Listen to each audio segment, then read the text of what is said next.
To the pandemic now, and as Ontario prepares for a lockdown and stay-at-home order to deal with skyrocketing cases, a warning from experts that BC should not get complacent. CTV's Shannon Patterson reports on the concern BC's lower case rate could lead to a false sense of security.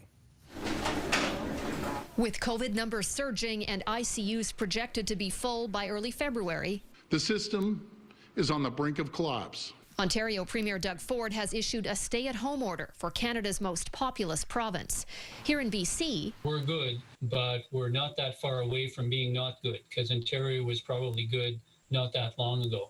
In fact, BC had more active COVID-19 cases per capita than Ontario through the entire month of December. While we haven't experienced the same post-Christmas surge as Ontario, Dr. Conway doesn't necessarily believe that's because British Columbians have been better behaved. I think it boils down to the fact that quite fortunately, we've not had as widespread community-based transmission as a result of this behavior as has been observed in Ontario. That being said, it is possible, if we are not careful, that we will wind up in the same situation. We shouldn't get complacent, and I think that's absolutely right. We shouldn't think we're special. Both infectious disease specialists think BC needs to ramp up testing. We're testing at about 50% the rate that they're testing in Ontario. So if we bump up our testing rate, it is likely that we will find more cases.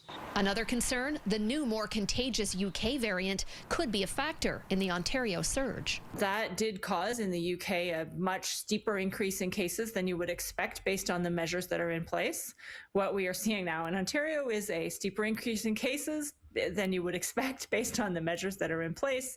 Ontario has now detected 14 cases of the variant, and officials say it may be circulating more widely in the community there. And it could potentially happen here. So let's not get cocky. Let's remain vigilant. Let's congratulate ourselves on being where we are and feel fortunate about it, but understand that it is our day-to-day behavior that will maintain this good fortune. Shannon Patterson, CTV News, Vancouver.